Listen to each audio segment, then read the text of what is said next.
amatenda amajjuvu ga Allah subhanahu wa ta'ala. Oyo Allah omutonzi w'eggulu n'ensi tumwebaza olw'ekisa kye kyatuwadde okubanga tukyassa tuli balamu.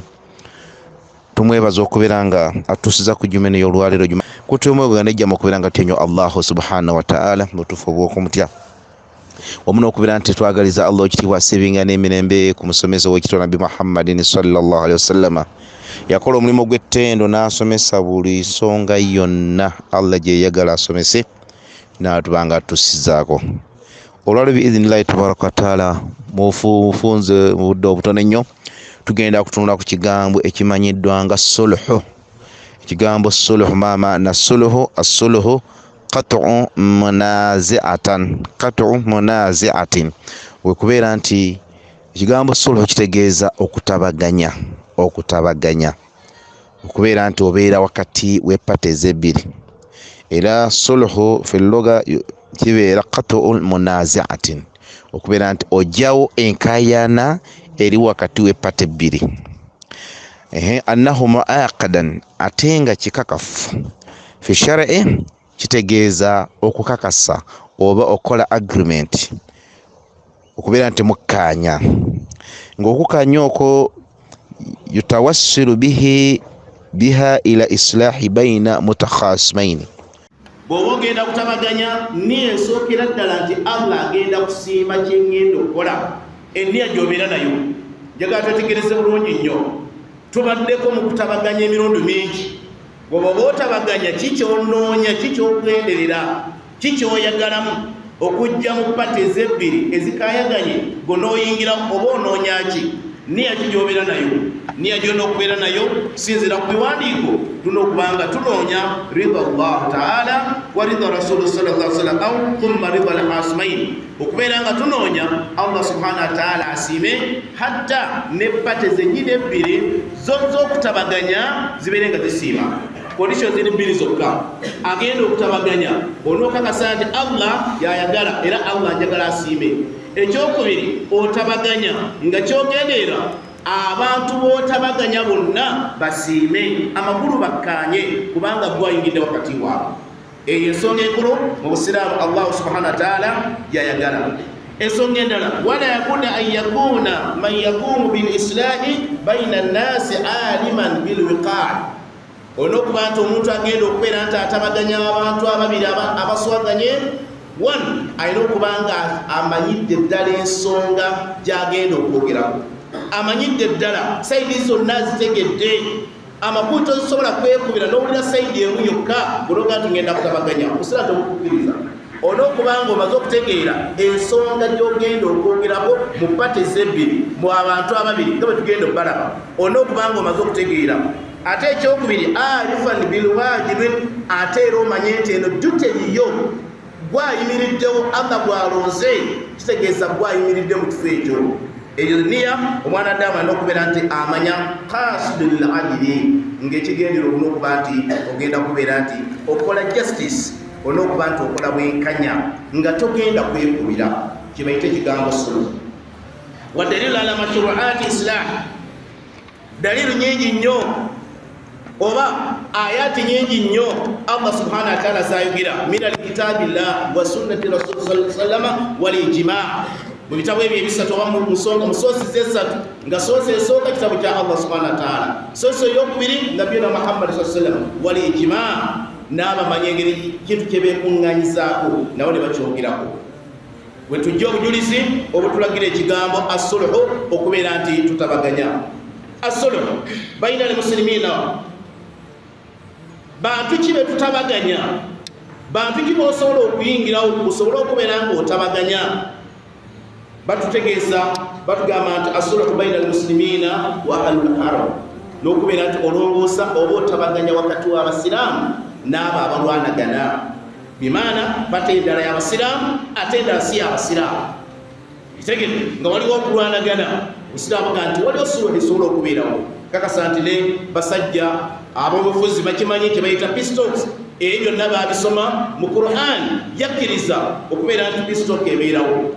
Ensonga eyokubiri sulhu baina ahli al-adil wa ahli al-baghiya, n'okubeera nti olongoosa ojja wakati waabo abenkanya n'abo abatali benkanya. Kitegeeza nti waliwo abantu abasobola okubeera abenkanya ate abalanga nedda. Kati gwe abayimiriddewo olina okumanya butya bw'ogenda okubeera nti okola justice onnyonnyola abantu osobole okubeera nti batuuka mu nsonga y'okubeera nti bakkirizaganya ensonga. Ekyokusatu, asuluhu baina zawjaini iza khifa shiqaqun bainahuma, okubeera nti otabaganya abafumba ababiri. Okutabaganya abafumba ababiri wabanga dde abasowaganye obusiraamu bayingirawo. Taata ne maama mu maka basowaganye. Obusiraamu bugamba nti oba okitegedde tegeera mangu nsonga ojje oyimirire wakati waabwe. Mbagambye twetegereze bulungi nnyo. Tubaddeko mu kulongoosa emirundi mingi okutabaganya. Bwe oba otabaganya niyo ki gy'obeera nayo. Bwe twogera ku bafumba ababiri abaswaganye baswaganye gwe musiraamu bw'oba otabaganya kiki kyokola, obeerawo otya, obeera ku sayidi ki era ki kyogenderera. Awo olwaleero tujja kugaziyawo nnyo inshallah taala abantu olwaye bonoonese engeri gye batabaganya abantu. Oli ayingira obufumbo bw'abantu naye ng'alina ekigendererwa, eiza nga ayagala kutabula butabuzi omukazi oba amuveeko oba baawambuleke. Ensonga ezo abasajja tukikola nnyo n'abantu abalala nga bayingidde mbu batabaganya, naye nga mwana wattu okutabaganya kwabwe balina ekigendererwa ekirala.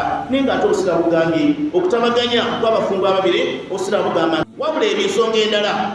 Ekyo obusiraamu bugamba nti oli waddemu okubeera nti ojja n'otabaganya. Ekintu ekyokutaano, islaaha baina mutakhasimaini fil amwaali, n'okubeera nti otabaganya abantu abasowaganye mu maali, mu ssente, mu byenfuna. Ebyo byonna ebitaano bye twogeddeko mbeesoseatu mwe tuwangaalira era bye bitawaanya abantu. Era lasima tusowaganya eiza mu maali, mu bintu ebyesigadde, mu maka gaffe, mu balwanagana bwe tuwangaalira. Allah nakkiriza mufu abakkiriza mubeeremu abasobola okubeera nti beesimbawo, basobole okubeera nti batakkiriza. Lwaki kigambo suluhu? Kubanga suluhu waqala nabiyyu sallallahu alaihi wasallam as-suluhu jaizu baina al-muslimina. Nabbi agamba kubanga okulongoosa okutabaganya wakati w'abasiraamu kwakkirizibwa. Kirungi nnyo okubeera nti abantu batabaganya abasiraamu. Illa salahu al-ahallu harama aw harrama halala, okujjako obutakkirizibwa kwe kubeera nti ofuula ekibadde halaali ng'otabaganya ne haramu. Bimaana ensonga ya halaali naye oze kutabaganya naye ng'oli ku haramu, oba haramu n'ogifuula halaali n'oyimirirawo nti ogenda kutabaganya naye ng'olabya ddala nti ensonga gye ya haramu, osalaga nti tokwatayo togendayo. Byetwogeddeko byonna alhamdulillah birungi. Ekyo Nabi sallallahu alaihi wasallam bw'ati bw'agambye. Nabi sallallahu alaihi wasallam n'agamba n'awa daraja, n'agamba wa darajatul islaaha baina an-naas afdalu min darajati as-saa'imi. Okumanya nga ekigambo sola, okulongoosa, okutabaganya kigambo kikulu nnyo. Nabi sallallahu alaihi wasallam agamba nti okutabaganya kw'abantu ababiri oyo ajja n'ayimirira wakati waabwe n'abatabaganya, Nabi sallallahu alaihi wasallam agamba kisinga omuntu asiiba ebisiibo bino ebisigadde. Gwe ne bw'oba osiiba zisunna oba osiiba ki, naye Nabbi agamba omuntu atabaganya bbate bbiri asinga omuntu asiiba. Abantu ne bakunywa ne bagamba nti lwaki amusinga? Kubanga ekisiibo ky'oba osiibye kiba ki manfa ilayi, kigassa ggwe nga gwe kennyini weeteekera ku akawunti yo nga gwe. Naye ono lwaki abeera wa bbeeyi? Kubanga agassa abantu ababiri abadde baawukanye. Oyo kyakoze tekigasizza ye yekka wabula agasizza n'abalala. Nabbi n'awa daraja omuntu atabaganya nti abeera wankizo nnyo ku bantu bonna oyo aba akoze ibaada naddala ey'okusiiba. Baitu abakkiriza, ensi eno tuwangala muzibu by'amaanyi nnyo. Ennaku zino abantu babeera ku sayidi y'abagagga ne baleka abalyazaamaanyizibwa. Musiraamu tokkirizibwa kubeera nti obeera ku sayidi gy'omanyidde ddala nti ono musajja mulyazaamaanyi nga kyoyagala ng'oyagala ono owa wansi afiirwe ebibye. Biri mu mataka, biri mu makoloti, biri mu mayumba, biri mu ki. Osanga omusiraamu ayimiriddewo ng'awako obujulizi, naye nga gwawerako obujulizi wallahi kimanyi nti omusajja agenda mulyazaamaanyi. Ku nkomerera ayagala ki? Ayagala bamwawule. Ayagala bamwawule bamwe ku kantu, naye ng'akimidde ddala gw'abadde awolereza, gw'abadde agatta, gw'abadde akigaati g'ono omwavu asobole okubeera nti abivaamu. Mwana wattu oli omugagga atwale yamwawule. Obusiraamu bwatuyimirangawo. Baddu Allah yitubakkiriza ebyo zambi ddene nnyo. abantu bamanya amazambi getusinga okwogerako shiriki, okutta, obwenzi n'ebirala. Abantu bamanyi nga amazambi agasigadde abantu bagatwala. Era osanga omusiraamu asaala agatezo amazambi sigakola naye nga tamanyi nti waliwo zambi mu mulimu ku bazambi amanene gye gali amazambi okubeera nti oyimira wakati wa babiri ng'ekigendererwa kyo oyagala bakwawe. Basiraamu sembeera tuwangalira bagaye nti omuntu ajja mu bufumbo ayagala gatta osuubira nti agatta naye nga mwana wattu azze kusekeeterera mukazi wakuveeko, azze kubeera nti afuula nga agatta omusajja wakuveeko n'akwogera ebigambo bingi n'agazze namanya naye ng'alinga agatta omusajja tujja musobolo oyo omusajja muleke, oba mukyalo tujja musobolo oyo mukyala muleke, ng'ekigendeerwa omufiirwe. Eyo poloti ogenda gisobola, eyo poloti nakugambe poloti nzibu nnyo muganda wange nokye mbadde kusaba gogireke mu bulungi boyinza okufiira bwereere. Olulimi olufaanagana bwe lutyo obusiraamu luli haraamu nnyo, obeera okoze ezambi ddene nnyo mu maaso ga Allah subhanahu wa ta'ala. Lwekyo abintu abakkiriza kigambo suluhu tuyimire okusobola okumala abagambye ensonga ziri bbiri.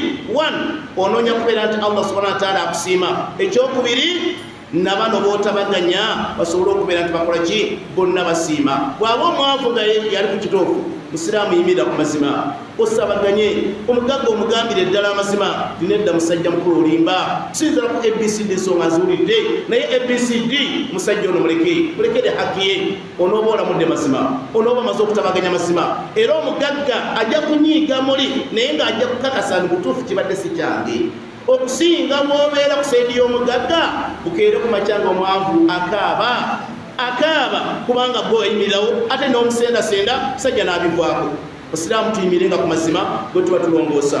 Allahu subhanahu wa ta'ala yagamba mu Qur'ani n'agamba a'udhu billahi minash shaitani rajim wa in ta'ifatani minal mu'minina qitatalu fa aslihu bainahuma.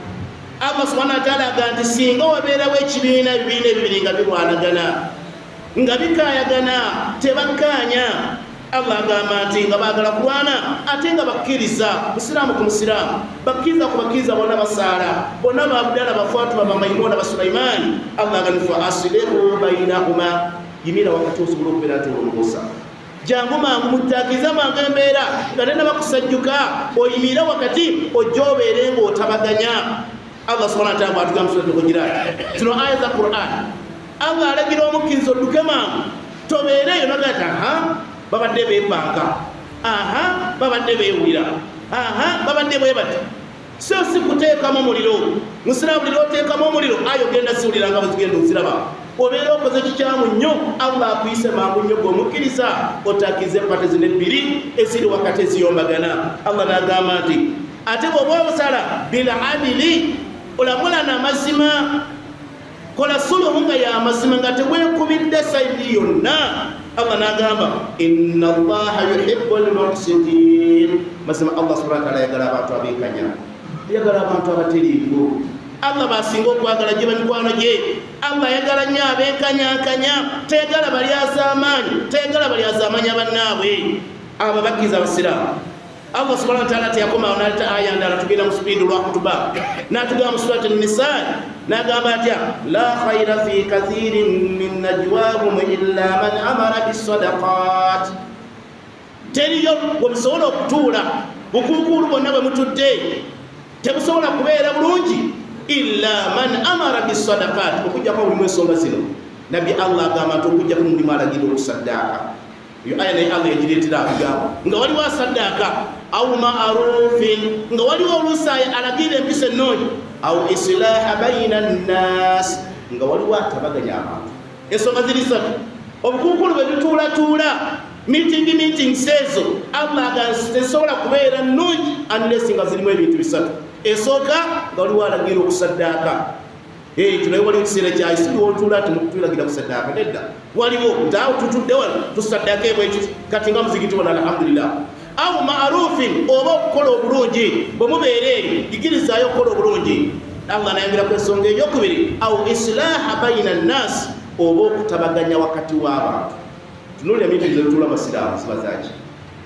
Bukuukulu bwe tutuulamu buba bwaki?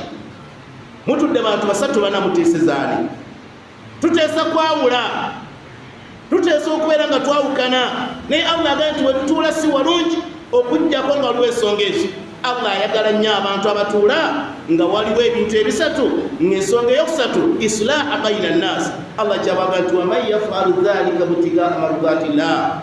Allah nagandayo yenna aba atudde n'akola ekyo ng'anoonya okubeera nti asiimibwa Allah subhanahu wa ta'ala, akikoze okutabaganya ng'ayagala Allah asiime butigaa mardatillah fasawfa nutihi ajran azima. Allah agati uyo omuntu musuubiza nange ngenda kumuwa empeera mpitirivu, ngenda kumwagala nnyo ku kiyama, ngenda kumuwanga mpeera yenzijuvu gyengenda ogyemutegekedde just okubeera nti okola islam, okubeera nti oyunga oluganda, okubeera nti otabaganya abantu abawukanye. Basiraamu tuve mu fitina, basiraamu tuve mu nkwe, basiraamu tuve mu nsalwa y'okubeera nti otuula naye nga muno gw'oteeseza.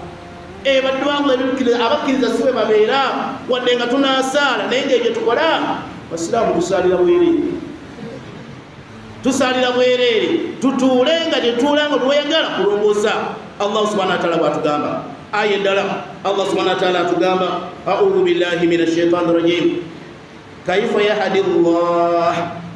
Allah abuze ekibuuzo, mu ngeri ki Allah gy'asobola okulungamya abo abantu qawman kafaru ba'da imanihim, okubeera nti Allah asobola kulungamya ekibiina kyonna oluvannyuma lw'okubeera nti baali bakkiriza. Kutya Allah bw'asobola okubalungamya? Lwaki be baliwa abantu abo? washahidu anna rasula haqqa, ng'ate baakakasa ddala nti Muhammad sallallahu alaihi wasallam ye munabbi waali w'amazima. Sifa abamukakasa aya zino zogera kufa basiraamu abakasa Allah nabbi sallallahu alaihi wasallam nabbi wa Allah wa mazima. Allah nagamba wajaahum bil bayyinat, atenga n'obubonero bwabajjira oba obunyonyovu nga ye Qur'an yatugira esobola otunyonyola buli kimu kyonna. wallahu la yahdi qawma adh-dhalimin, Allah tagenda kubeera nti alunganya ekibiina ky'abalyazaamaanya. Abalyazaamaanya babeera basiraamu.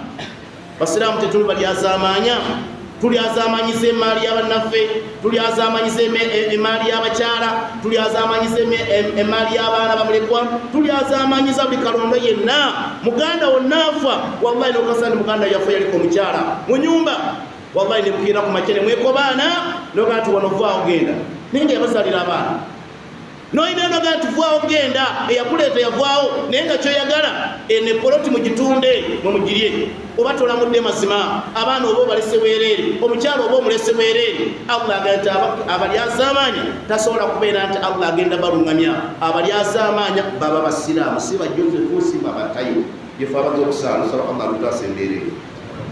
Allah subhanahu wa ta'ala nagamba nagati ulaika jazaohum anna alaihim la'natullah. Uliza aya, Allah agati abantu abo balina empeera mu maaso gange Allah, ekisookera ddala la'natullah. Allah yabakulimira, Allah akolimira Abdallah, Maimuna, Fatuma, Sulaiman, Abdu gwe Allah gwakolimidde omusiraamu, wa rasuluhu ne mubaka Muhammad sallallahu alaihi wasallam, wa malaikatu ne bamalayika ba Allah subhanahu wa ta'ala nabo bakukolimira, wannasi ajma'in n'abantu bonna.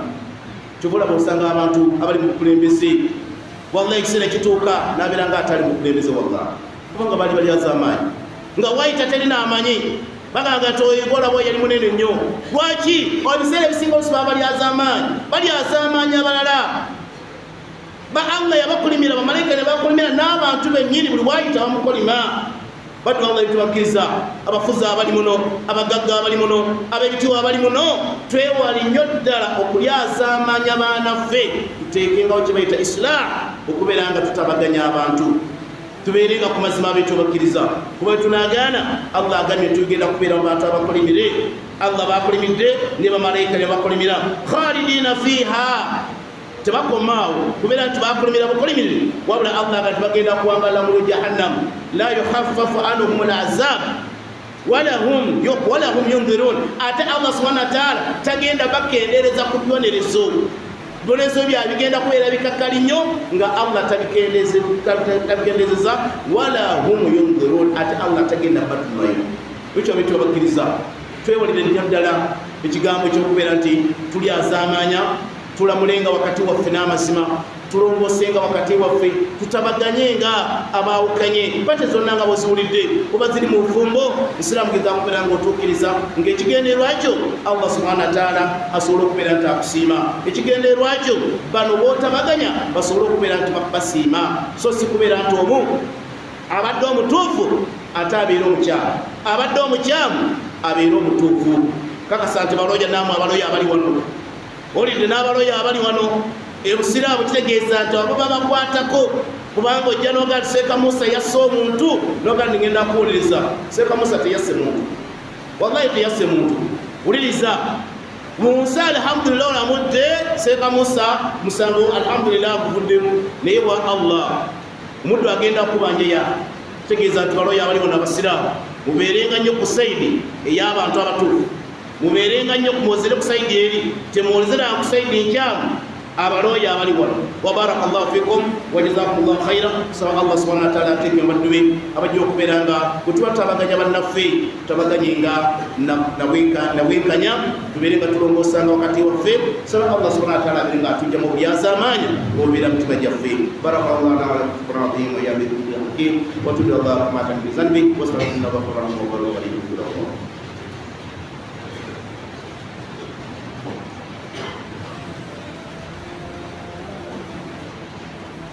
إن الحمد لله نحمده ونستعينه ونستغفره أشهد أن لا إله إلا الله وأشهد أن محمدا عبده ورسوله.